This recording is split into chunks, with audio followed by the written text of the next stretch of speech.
No, we don't. It's a quarantine.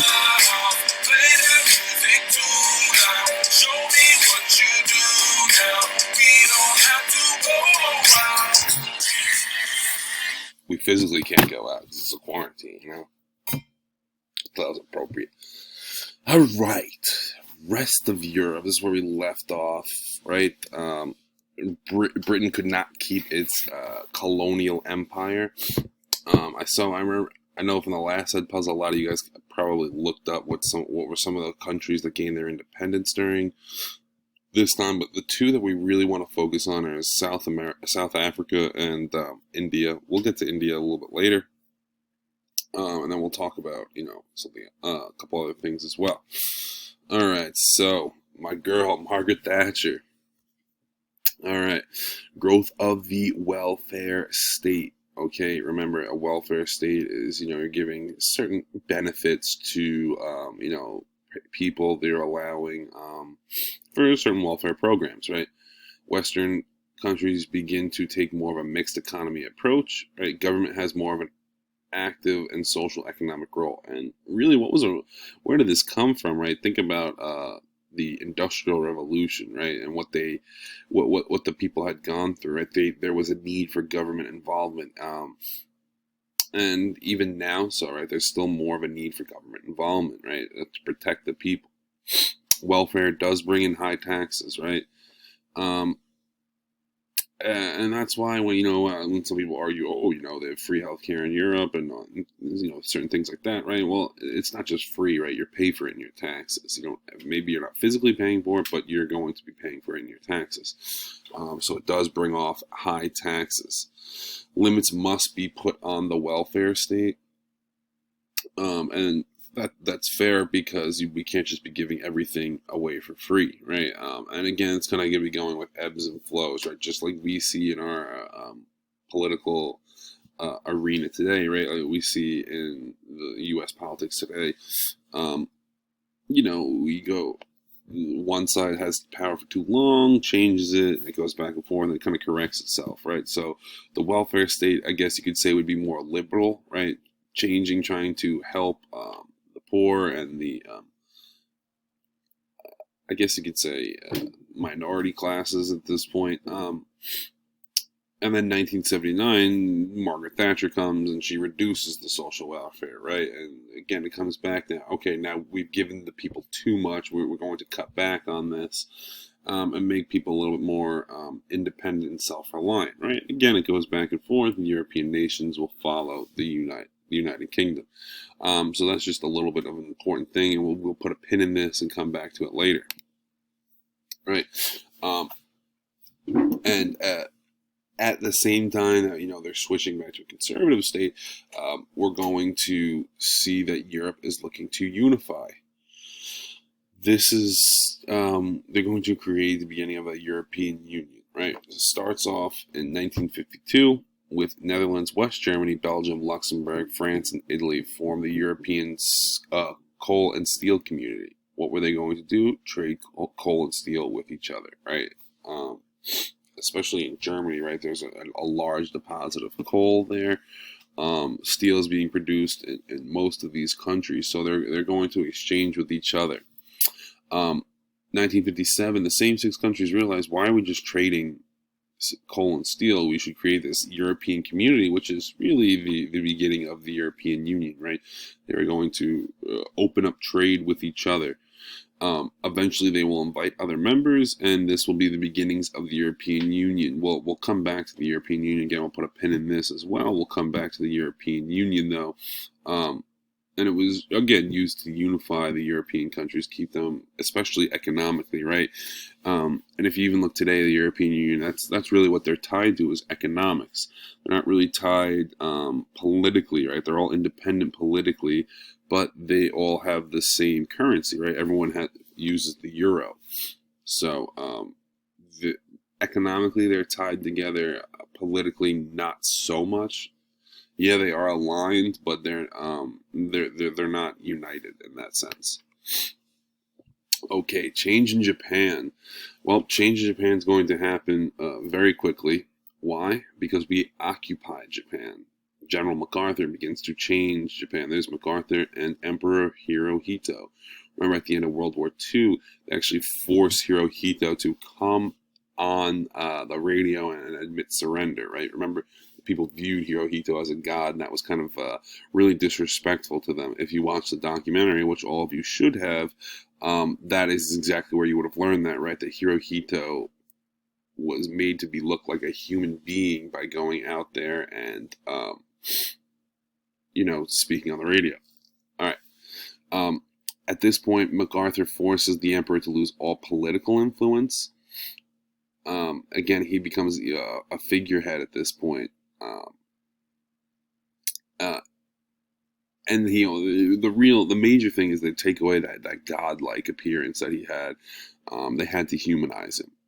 They form a parliamentary democracy, right? We know that is just essentially a Congress, right? We know Parliament is always going to be seen as a Congress, and a democracy is where you're going to be able to vote these people in. Opens up education for everyone, right? Just like we had here in the United States. They, I guess you could say at this point, they Americanized Japan. Democracy develops into different political parties. Japan's GDP, or gross domestic product, or the amount of goods they produce, the money that they make that year, grows year after year. Okay, they begin to produce and essentially become an economic giant.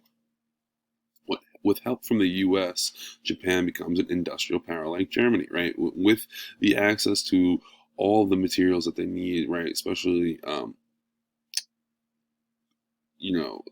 coal, steel, iron, all these various materials that are used to produce goods. Once they have access to that from the U.S. and from their own country themselves, they will be able to industrialize and move and produce a lot of goods, just like Germany is. All right, moving on. China and the Communist Revolution. Remember Chiang Kai-shek and Mao Zedong? They are still battling each other, right? Mao's forces versus Chiang's forces. The communists win. That's Mao. And the nationalists want to flee to Taiwan. This is kind of the beginnings of the issues between Taiwan and China. Right, how China does not recognize Taiwan, and if you look back in history for a small time, there was a time where we did not recognize China and we only recognized Taiwan as China. China has become the PRC, right, the People's Republic of China. That's what it is today, the PRC. Peasants favored communists. Again, makes sense, right? Peasants. Who gets helped out the most from communism? The peasantry. And of course, they're going to want to, have an even playing field, right? China is a one-party totalitarian state. Obviously, Mao is not creating any sort of a democracy here or allows anyone to vote, change of any power, of any kind. And many people are put into labor camps for being counter-revolutionaries, right? You're countering our revolution, right? They're not revolutionaries. The revolutionaries are the ones who are bringing communism. But the counter-revolutionaries, the people who are opposing the revolution, will be put into labor camps or, just like in the Soviet Union, right? That was going to either, one, correct your behavior and make you into one of the revolutionaries, or two, you would stay there and be a prisoner for the rest of your life, maybe die. And like I just said, very similar to the Soviet Union, Mao is similar to Stalin. What are some things that he does? Forced collectivization. Who else did that? Stalin, right? Takes all the farms, puts them together, and then forces the peasants to work them.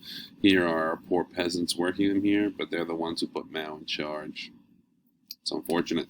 Hey, great leap forward. Doesn't this sound familiar? Extreme failure. People are overworked. This is only 2 years, but it reminds you of the 5-year program. So here we go, 1959 to 1961, approximately 55 million Chinese people starved to death. Okay, that's way worse than the 5-year plan.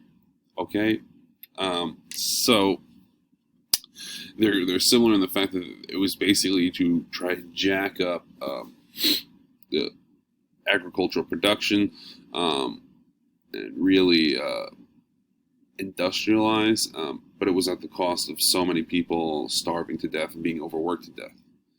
They will have, at this time, also a cultural revolution, which will purge the middle class tendencies, right? We either have the wealthy or the peasantry. They get rid of all like the middle class ideas of like being business owners and things like that. There are no more business owners anymore, okay? All middle class citizens are attacked, and that is, they're attacked by the Red Guard, right? The Red Guard is, Mao's soldiers that are working for him to serve and spread communism, and they will have their little red book, right? Their book on communism, always with them, attacking citizens, right? Again, very similar to Stalin.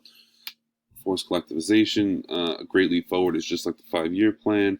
He wanted to get rid of any private businesses and anything like that, eliminate the middle class, create a wealthy class or a ruling class, and the poor class. China is the wild card at this point. Initially, China and the U.S., China and the Soviet Union are allies, but the Soviet Union gets upset when China does not completely conform to the Soviets' communism, and there will be a little bit of a split, right? And China is not so much of an ally to the Soviet Union anymore, right? Especially when we get to the 60s. By the 1960s, issues across the border arise. U.S. refuses to recognize China, right? Like I told you, we will recognize Taiwan as China. And what does that really mean? So, like, whenever we're referring to China, means that we're talking about Taiwan at this point, right? And if someone asks the question about, the PRC, the United States would ignore it or not say we don't really know what that is. The U.S. decides to take advantage of the broken relationship, though, between the Soviet Union and China. The person who does this, Richard Nixon. He is the guy who really sees that there's a crack in this relationship, a crack in the foundation, and kind of jumps right in and takes advantage of it. The PRC becomes China and the PRC becomes China representation in the UN. Now we're going to allow China to be China, I guess you could say. Nixon visits China and reopens relations, right? So say what you will about Richard Nixon. Some people will say he was not a great president because of the whole Watergate, but very few presidents had as much influence on foreign countries and foreign policy than Richard Nixon. The guy was really, he was really amazing when it came to that. And as you can see, he opens up the relations with China again. All right. And then the war in Korea. This is kind of where I'm going to leave it off, and we'll get to the Korean War next time. So I'm kind of running out of time. I only got 15 minutes on this. War in Korea becomes independent again after World War II, the country of Korea. But at this point, Korea is divided by the Soviet Union and the United States along the 38th parallel, right? That's where we get North and South Korea, just like we have today. North Korea is communist. And that is Kim Il-sung, right? That is the beginning of the Kim family, right? And interestingly enough, right, if you're paying attention to the news, right, apparently Kim Jong-un was in grave health conditions, but I've been actually following that pretty closely, and it seems like he's alive, unfortunately. The South is run by a dictator, Syngman Rhee, but guess what? Not communist. So what do we think? Love them. As long as you're not communist, we love you. He will align himself with the U.S. and the war will go back and forth along the Korean Peninsula. Okay, and I'll just show you this map, and it goes back and forth, and I'll kind of explain it next time. And again, eventually they just kind of settle on the same 38th parallel, and we'll talk a little bit more about this tomorrow. All right, kids, stay safe, social distance.